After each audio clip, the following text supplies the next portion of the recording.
హరే కృష్ణ. ఈరోజు నేను మీ ముందు చెప్పడానికి కారకులైనటువంటి నా దీక్షా గురువు హిజ్ హోలీనెస్ జయపతాక స్వామి గురువు గణరాజు పాద పద్మాలకు, అలాగే నా శిక్షా గురువులైనటువంటి హిజ్ గ్రేస్ రూపేశ్వర చైతన్య ప్రభుదా గారికి, అలాగే హిజ్ గ్రేస్ వైష్ణవ కృపదాస్ ప్రభు గారి పాద పద్మాలకు, అలాగే హిజ్ గ్రేస్ రఘునందన్ సేవక్ దాస్ గారి పాద పద్మాలకు నా నమస్కారం. ఈ టీవీ ఛానల్ ద్వారా చూస్తున్నటువంటి భక్త బృంద పాద పద్మాలకు నా నమస్కారం. ఈరోజు మనము పృథు మహారాజు గురించి మనం చర్చించుకుంటాం. ఈరోజు పృథు మహారాజు ఆయన ఈ భాగవతంలో చతుర్థ స్కందంలో మనం చర్చించుకుంటాం. 4th కాంట్లో వాళ్ళ ఫాదర్ వచ్చి, అంటే ఫస్ట్ ఒక రాజు ఉంటాడు, అంగుడు అనే రాజు ఆయన పేరు. ఆయన సుపరిపాలన ఇస్తూ మంచి ఆధ్యాత్మిక చింతన, ప్రజలందరికీ ధర్మము, న్యాయము, ఈ ఆధ్యాత్మిక చింతన ఇలాంటివి యజ్ఞాలు చేస్తూ పరిపాలించేవాడు. ఆయనకు వేణుడు అని ఒక కొడుకు ఉంటాడు, పరమ దుర్మార్గుడు. చూడండి, అంటే ఇప్పుడు కలియుగంలో కూడా చూస్తున్నాం, మంచి కొడుకు అయితే చెడు అలవాట్లు ఉన్నటువంటి కొడుకు వస్తుంటాడు.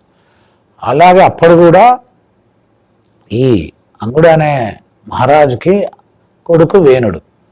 అంటే ఇంకా స్వతహాగా మామూలుగా కదా, శరీరం విడిచిన తర్వాత తండ్రి ఆయన్నే కొడుకే రాజుగా ఉంటాడు.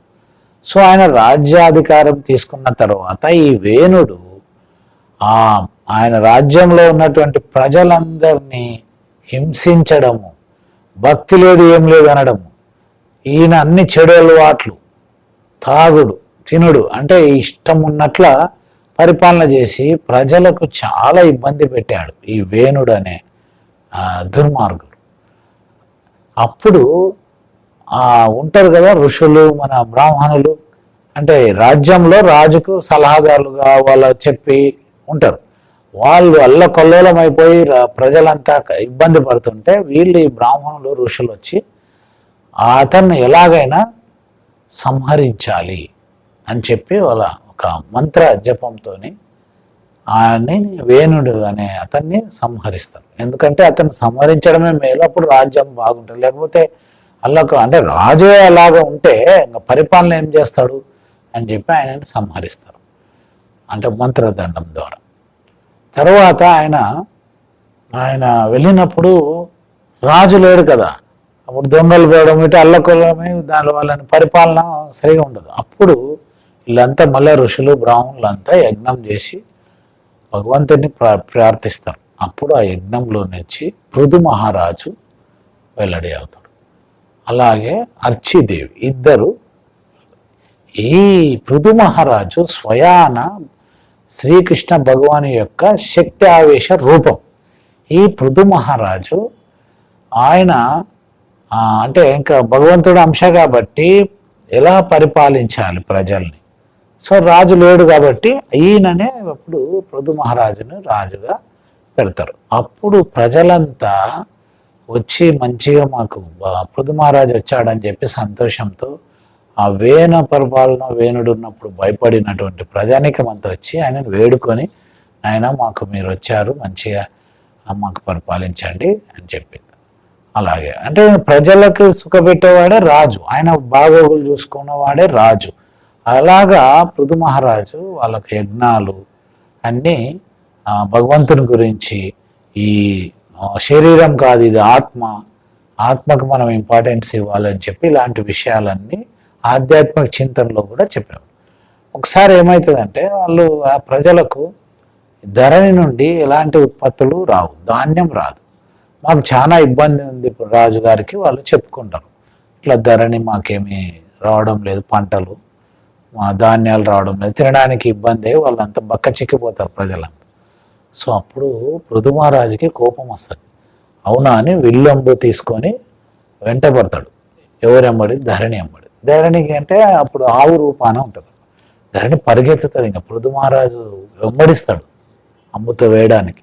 పరిగెత్తి ఆమె ఈ ఆవు రూపంలో ఉన్నటువంటి ధరణి మాత ఆగి శరణాగతి నన్ను క్షమించండి అని చెప్తాడు. ఎందుకు మీరు ధాన్యం ఇవ్వడం లేదు అని అడుగుతాడు. ఓ వసుంధర అంటాడు. అంటే ధరణికి ఇంకో పేరు వసుంధర.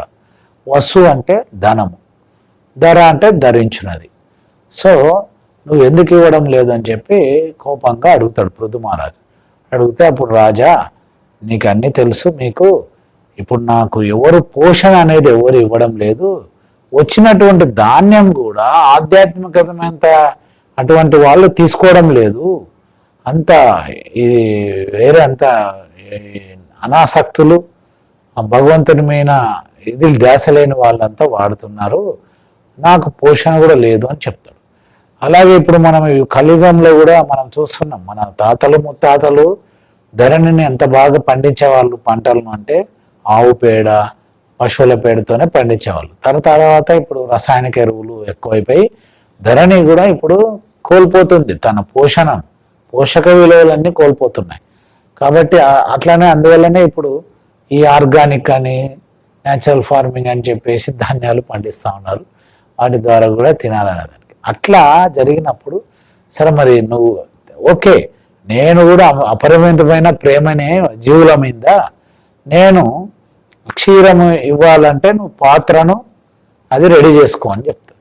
సో అప్పుడు అందరూ సంతోషించే పృథు మహారాజు అంటే ఇక్కడ జరిగేదంతా ఒక ఆవు రూపంలో అనమాట. అందరూ వచ్చి అప్పుడు దేవతలు కూడా వచ్చి అందరూ అన్ని గోవుకి కావాల్సినటువన్నీ సమకూర్చి ఇస్తే అప్పుడు మంచిగా పోషణతోని ధాన్యము అవి ఇస్తూ ఉంటారు. అప్పుడు ఈ పృథు మహారాజు వెల్లడైనప్పుడు కూడా బ్రహ్మ వచ్చి కవచాన్ని ఇస్తాడు, శివుడు వచ్చి ఖడ్గాన్ని ఇస్తాడు, అలాగే విష్ణువు మహారాజు వచ్చి సుదర్శన చక్రం ఇస్తాడు. ఎవరికి? పృథు మహారాజుకి. ఇప్పుడు కూడా ఆయన గోవుకి అన్ని చేసిన తర్వాత చాలా సంతోషపడి నా ప్రజలు అలా ఉండాలని, అందుకే నాయకుడు అనే వాళ్ళు ప్రజల సంక్షేమం చూస్తూ ధర్మము న్యాయము తెలియజేయాలి. అలాగనే భగవంతుడు మీద ధ్యానం తేవాలి, ఆధ్యాత్మిక చింతన. అట్లా ఒకసారి ఇక ఇవన్నీ చేసిన తర్వాత ఈ పృథు మహారాజు అందరికీ మంచిగా ఈ పరిపాలనలో ఆయన తీసుకురావడం వల్ల చాలా చక్కగా పరిపాలన చేసి ప్రజలకు ముఖ్యంగా ఆధ్యాత్మిక చింతన అనేది నేర్పారు. అప్పుడు ప్రతి ఒక్కరూ ఆధ్యాత్మికలోకి వెళ్ళి భగవంతుడు అంటే ఎవరు, ఆయనకు మనం శరణాగతి కావాలి, ఆయన పృథు మహారాజు దేవుడు అంశ అయినా భగవంతుని గురించి ఆధ్యాత్మిక చింతన గురించి చెప్పినటువంటి మహానుభావుడు. సో అందువల్ల మనం కూడా కలియుగంలో భగవంతుణ్ణి స్మరించుకుంటూ భగవంతుని శరణాగతి మనకు చెప్తూ వచ్చినంత, అంటే ఈ కలియుగంలో చైతన్య మహాప్రభు అదే చెప్పాడు అనమాట. హరేర్నామ హరేర్నామ హరేర్నామ కేవలం కలవు నాస్తైవ గతిరన్యత. ఇంకా ఈ కలియుగంలో వేరే మార్గమే లేదు, ఒక హరే కృష్ణ మహామంత్రం తప్ప అని. హరే కృష్ణ కృష్ణ కృష్ణ హరే హరే, హరే రామ రామ రామ హరే హరే అని మనం స్మరించుకుంటూ భగవంతునికి ప్రార్థించాలని కోరుకుంటూ సెలవు తీసుకుంటున్నాం. హరే కృష్ణ.